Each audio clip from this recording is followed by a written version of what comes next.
Welcome back to Football Daily, where we're talking about the Champions League, previewing Tuesday because that's today.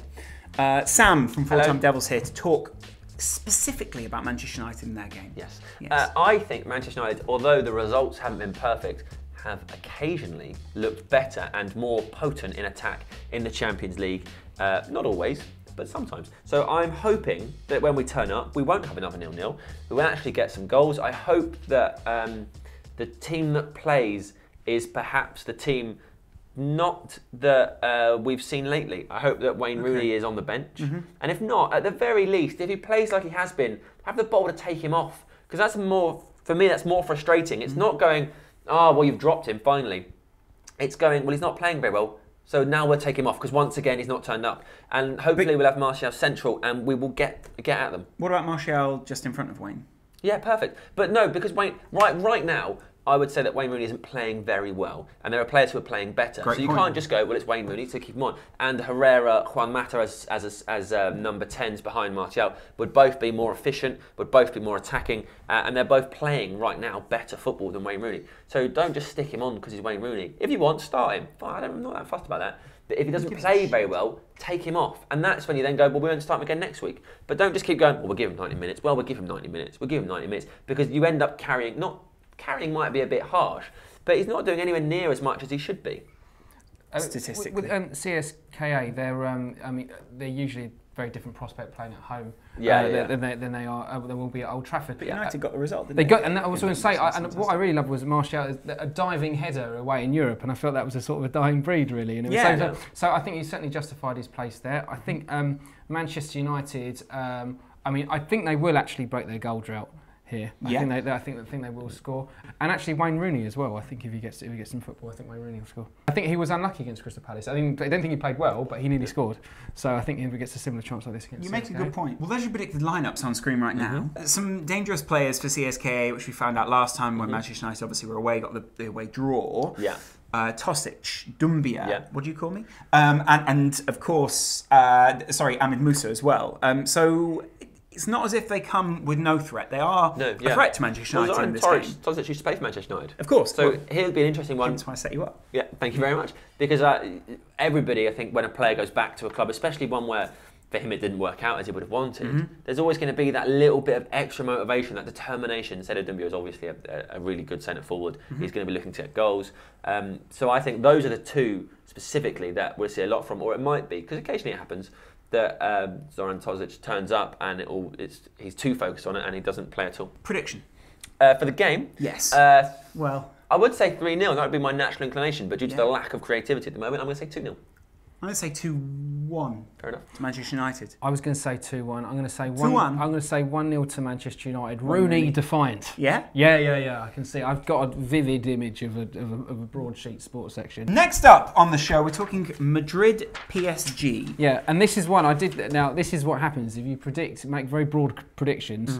Sooner or later, you're going to hit something. Yeah. And last Champions League previews, I said it would be a very, very cagey game. Yes, and it was, wasn't it? And it was, but I was wrong in the sense. Cagey, though, was it? It was more shut downy. It was cagey, yeah. I think we could chew the hind legs off that, with the difference between cagey and shut down. Yeah, but I think I wouldn't like to be involved in that. No, that sounds dreadful. I didn't agree to be coming on for that, but I think I also thought it was a game where I was incorrect. I thought it would be a game that would be separated by a moment of brilliance. And interesting that Di Maria provided a moment of brilliance for PSG at the weekend against Rennes. If you saw the goal he scored, is absolutely phenomenal. One of the things that happened at the Parc des Princes was, I think Cavani was had an ineffective game, and Marcelo had a lot of joy down that left-hand side, and he's becoming a real asset for Real Madrid. He got an assist against Las Palmas. He scored, I think it was Ronaldo's header. So I think that's. Benitez has finally got a left-back that he can rely on. I think so. Marcelo has been basically the player to watch, I think, certainly for Real Madrid. They're having a lot of joy. And like you say, I think Benitez has really enjoyed playing him, that kind of defender. Yeah. And of course, at the weekend, all three of their forwards got a goal. So helps, doesn't it? Confident will be high. Yeah, for all three of them. Isco, of course. Fantastic player. He's so good. Yeah. And Ronaldo. Very good at football. Yeah. I've always said it. You heard it here first. Predictions? I think so. It's at the BERNABEU. So I would think I'm actually going to go for another. I'm going to go for another draw. 1-1. A score draw? I'm going to go for a score draw. I am going to hope because my predictions are more in hope than reality, that things will get a bit more exciting than boring, and we'll have like a 2-2. Yeah? Yeah, I think that'd be fun. You see, I'm erring towards that, but I just think Benitez in Europe. Yeah. Benitez just knows how to shut it down, doesn't he? That's the shutdown versus the KG debate. He's the guy who won El Clasico. Yeah, it really is. Sevilla versus Man City. This one promises to be an exciting match. Man City obviously only scraping through at the weekend, not playing particularly well.